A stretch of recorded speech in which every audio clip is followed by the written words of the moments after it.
Hello everyone, it's Mr. Slavka, and I wanted to talk to you about section 11.3 today, which is area of a regular polygon. This is going to be part 3, and these are going to be some of the more complicated problems from the section. So part 1 and part 2 are available online as well, and this is going to be the third and final section.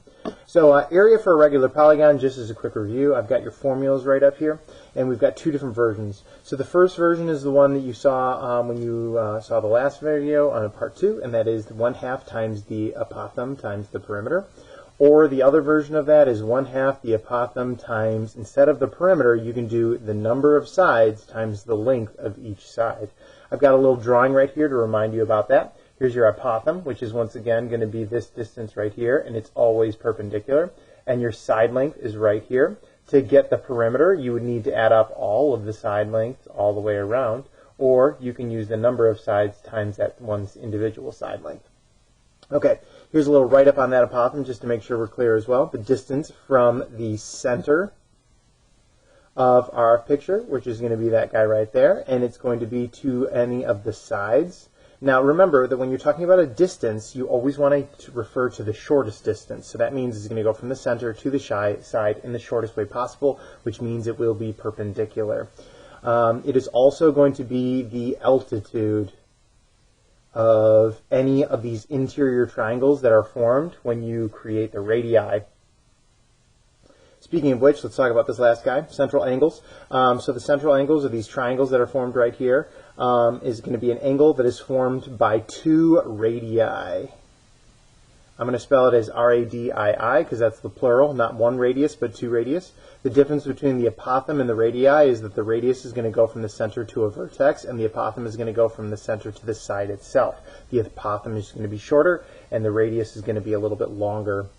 Okay, let's break that down a little bit before we get into an actual area problem. So what I have right here is I've got a couple of practice pieces that we're going to need to use, and then right over here we're going to calculate our first area, and then right down here, this is where we're really going to get into the real meat and potatoes of things. So let's get started. So in the figure what we have is we've got this, this hexagon, which has got 6 sides, and it is called A, B, C, D, E, F. These are easy to name. All you do is you just go around clockwise or counterclockwise, and you name everything around the outer edge. You don't need to name the center point, which is point G. It is a regular hexagon, which means all sides are the same. In fact, all the shapes that we look at today will be regular. And the one piece of information that I'm going to give to you is that GE is equal to 5. This is going to be how things go today. I'm going to only give you one piece of information, which is less than what you got in the last couple of videos. What I'm going to do is I'm going to give you less, but expect the same results. You still need to produce all the good information. And that's what we're going to do here. We're going to come up with 6 new facts that we didn't know about this picture until right now, and we're going to write them all down, and then that's going to help us. So let's start off with some angle measures. They're always a great place to start. I highly recommend you start with angles. Let's talk about EGF. So EGF is going to be this central angle right here. And in the last couple of assignments, knowing those angle measures has not really been important, but now it's going to become very important because we don't have very much other information to go off of. So now the interesting thing about this angle measure is that it has nothing to do with the number 5. We're going to be able to find it without using the 5 at all. So here's what we're going to do. We have constructed this small triangle right here, or this small central angle, and what you can do is you can actually construct quite a few of them by creating more radii, or radiuses. If you take a look at this, what we now have is we have 6 triangles that are now the same size, and they're evenly distributed around, and they're evenly distributed around a rotation of 360 degrees. That's one of the reasons why I have this circle right here, to remind you of that 360 degrees. That means that if you want to know what one of these angle measures is, you can find it by taking your 360 and dividing it evenly into 6 separate triangles. And when you do that, you're going to get your first big central angle measure, which is going to be 60 degrees. So that angle measure right up there is going to be 60 degrees, and so is EGF. That one is also going to be 60 degrees. In fact, they're all 60 degrees.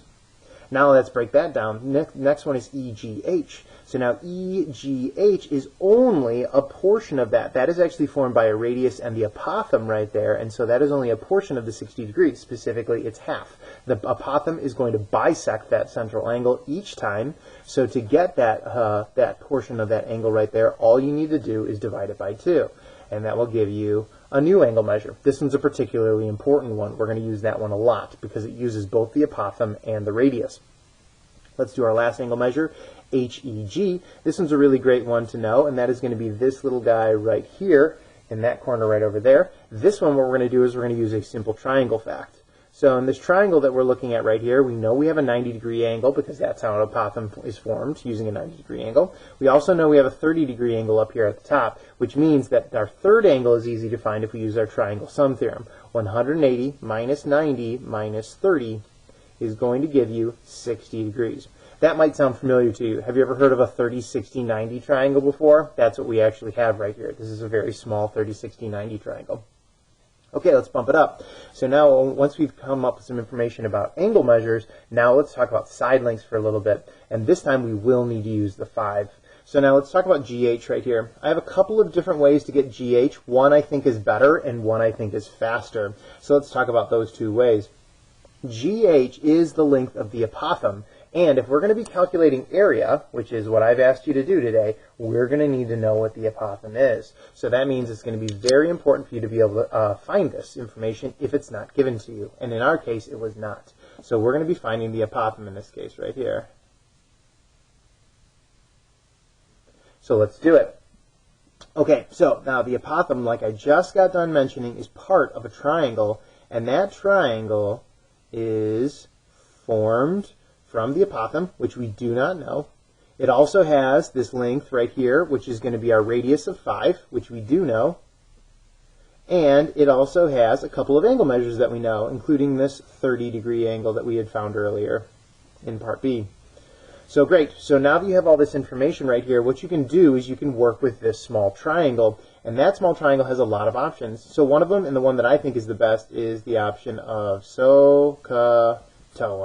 SOHCAHTOA is a great old trick that we now have in our back pocket, and you're going to use it a lot. And so anytime you can use SOHCAHTOA, you should. So let's try that out. The options that I have available to me is the 5, which is a hypotenuse. And then I also have this A, what I want to know, and that's adjacent to my 30-degree angle. So I want to use H for hypotenuse and A for adjacent. That happens to be the CA option, or cosine.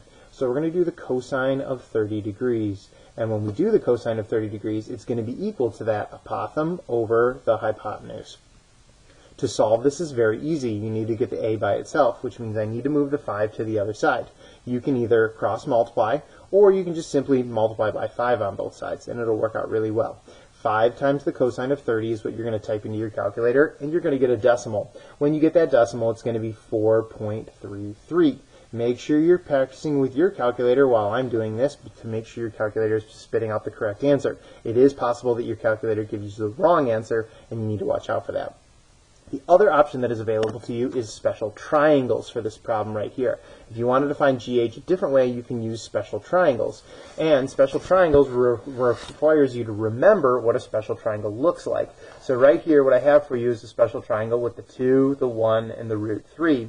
And now what you need to do is you would need to compare it to your triangle that has the 5 and the apothem missing on it. And if you do that, you'd end up with the value of 5 root 3 over 2. That happens to be the exact same fractional version of 4.33, which we already used. And so that works out really, really well, if you like it. It is definitely faster, but it only works in certain cases when you have a special triangle. And it doesn't work all the time. So I like SOHCAHTOA a little bit better because it's a bit more general. Let's do another one, FE. So for FE right here, what you want to do here is you want to see if you can figure out the length of this one. Once again, I have a couple of options for you, and once again, one I think is better and one I think is faster. For FE, what you would want to do is you would want to find another length. FE right here is this full length right here. It is a side length, and you also need that in order to calculate area. So we're going to try our best to find it. Now, rather than just jumping right into FE, I'm actually going to go a little bit slower.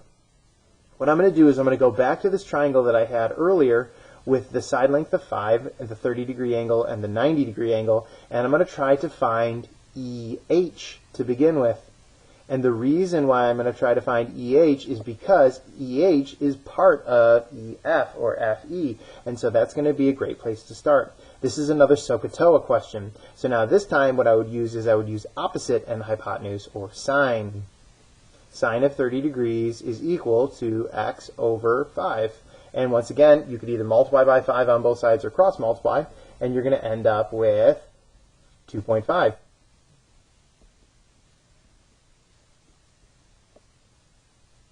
Now 2.5 once again is good, but it's not great because we don't really want EH, we want FE, which is a little bit longer. How much longer is it? Well, just like I had talked about earlier where the apothem had bisected our central angle, the apothem is also going to bisect this line FE. So if you just calculated 2.5, if you double that, you'll get the value that you want. So if I take my 2.5 and I multiply it by 2, I'll end up with the length that I'm after, which is going to be 5. Now the other option that you can use, which is a really good one, especially in this case, because we have once again these special triangles with these 60-degree angles, this larger triangle right here, the triangle GFE, that guy right there, is actually an equilateral triangle. It has 60-degree angles all the way around and side lengths of 5 all the way around as well. So it shouldn't be a shock to you that you get a 5. Now that only works in, once again, special cases, but if you know that special case, then it's super, super fast. And if you don't know it, you can always use SOHCAHTOA. I like to show the SOHCAHTOA way because it always works, but it's also good to know about those shortcuts.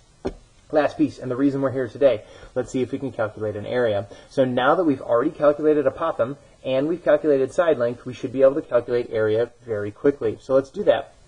So to calculate area, what I want to do is my area is going to be 1/2 the apothem times the number of sides and times the length of each side. These two things right at the back here can also be thought of as perimeter. So let's see if we can calculate. So 1/2 is always there. Never going to lose that one. Our apothem is something we found out earlier. It's 4.33. The number of sides is something we've known from the beginning. They even gave us the name. Hexagon means 6 sides. And the length of each side is something we just found. It's 5. Not 2.5, but rather 5. So we're going to calculate this right here. Pro tip, when you're typing this into the calculator, use 0.5 instead of 1/2 to make your life a little easier. When you calculate this guy right here, you're going to end up with your area. Your area for this problem is going to be 64.95. There is no unit on this problem, so we're just going to write down the number and we're going to call it good. So that works out really, really nicely. Here's another one. So this is another hexagon. It goes almost the exact same way. And so what you're going to end up having to do is you're going to have to go through basically the exact same steps again. So now I want to go through this one with you, but there's a lot less direction for you, but it is going to go the same way. Let's start off with central angle. So for central angle right here, what we want to do is we want to remember that there's 1, 2, 3, 4, 5, 6 sides right here, and that means that we can form 6 triangles. And that means that 360 degrees, which is a full rotation around the center point right here, is going to be divided into 6 equal parts, which is going to still be, once again, 60 degrees. Now, we're really not interested in any of these particular triangles that we've created. What we want is we want a triangle that uses the apothem and the radius. So that means that our 60-degree angles that we just found are now going to get split. And so when you're calculating your central angle, that's a great place to start, but it's certainly not a place where you want to end. So we want to take that 60 and we're going to cut it in half or bisect it to give us a 30-degree angle. So this 30-degree angle, once again, is the one that we're after. This small right triangle right here is going to be a very powerful one. We're going to spend a lot of time working with it. We need to know pretty much everything about it. Speaking of which, let's get the apothem. Notice how I'm labeling my work. It's a good thing to do when the problems get long and complicated like this. So now my apothem is going to represent this length right here from the center to the outright edge. It needs to be a bit shorter than 8. Not a lot shorter, but a little bit shorter than 8. So let's see if we can figure it out. Once again, SOHCAHTOA is going to be your best friend. The apothem is an adjacent side, and the 8 right here is a hypotenuse. Adjacent and hypotenuse is cosine. Cosine of 30 degrees is equal to our apothem over our radius. Now you can cross multiply here, or you can use multiplication of 8. This is what's going to get typed into your calculator, and we're going to end up with our apothem, which is going to be, once again, a little bit shorter than 8, but not too much shorter, 6.93. Great. Okay, now the other thing that we really need is we need side length. So we're going to look for that one next. So now side length is going to come from this small right triangle again. But remember, the side length is going to be attached to this little guy right down here, but it's not just that. It's going to have to be doubled because there's another portion of it right over here as well. This is a common mistake that people make. Please don't join that club. So I'm going to use my SOHCAHTOA again. So this time what I want is an opposite side and hypotenuse. Opposite and hypotenuse is sine. So So we're going to do the sine of 30 degrees, and we're going to set that equal to x over 8. Once again, you can cross multiply by setting this over 1, or you can just multiply by 8 on both sides. These are really great and easy ones. And when you do that, you're going to get your piece, not the whole thing, but the piece, and you're going to end up with a length of only 4. Now that is, once again, not finished. We need to take that piece, which is 4 over here, and remember that there's another piece identical to it right next to it, which means that we're going to take our 4 and we're going to double it, and that's going to give us a full length of 8. This length right down here is 8. Cool. Now we have an apothem and we have a side length, and we already know how many sides there are, so we should have everything we need to do in order to calculate area. So for area, once again, that is 1/2 the apothem, which was 6.93. Then the number of sides, which we already know is 6, and the length of each side, which we just found out was 8. And if you calculate this in your calculator, you should end up with a very nice answer of 166.32. These answers are sometimes difficult for me because they seem very large. The only number we were given originally was the 8, and this number is very different from that 8, but it is still correct. Okay, 2 more.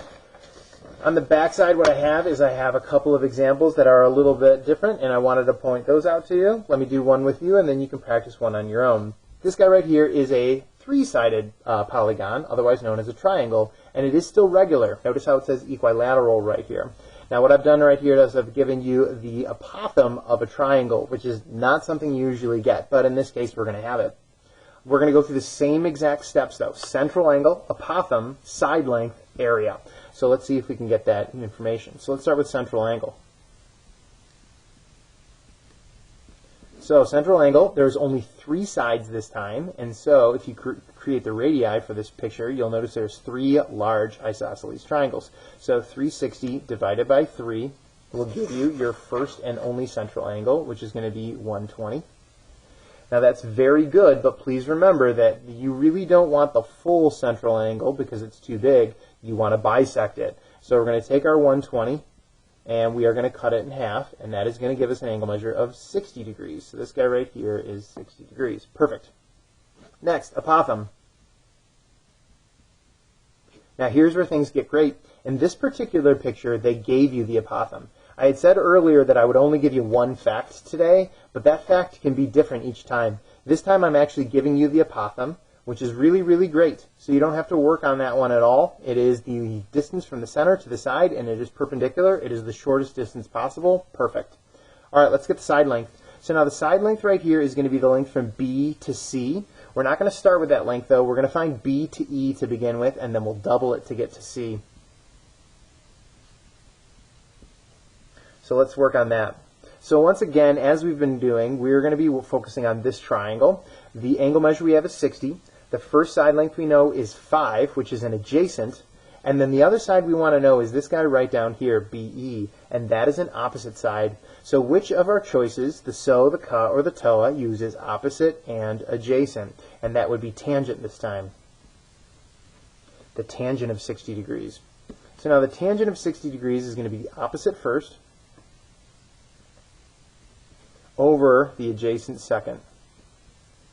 And once again, you can cross multiply, or you can multiply by 5 on both sides. I tried to keep these ones pretty easy. All the numbers are in the denominator, which is great. And when you do that, you're going to end up with an x value of 8.66. Now that seems pretty reasonable, that seems good, but it's not perfect. Remember that this 8.66 only represents the distance from B to E. We want the distance from B all the way to C. So once you've gotten that value, you now need to double it. So we're going to take our 8.66 and we're going to multiply it by 2, and that is going to give you your side length. Your side length is going to be 17.32. Now that we have our apothem and we have our side length and we know how many sides we have, we should have enough information to calculate area. So once again, area always starts off with the 1/2. Then it's going to be your apothem, which in this case was 5. Then it's going to be the number of sides, which in this case was 3. And then lastly, the side length itself, which is 17.32. If you calculate this in your calculator, you'll end up with an area of 129.9. All right, there's one more example back here, which is going to be your you try a problem. Please pause the video right now and give the you try a problem a chance. I will put the answer to the U-try problem up in a couple of seconds. Here's the answer to your U-try problem. Once again, same process each time. Central angle. So I have a dodecagon, which is a 12-sided figure. So I took my 316 divided by 12. I got 30. I immediately took my central angle and cut it in half. Then I went after my apothem.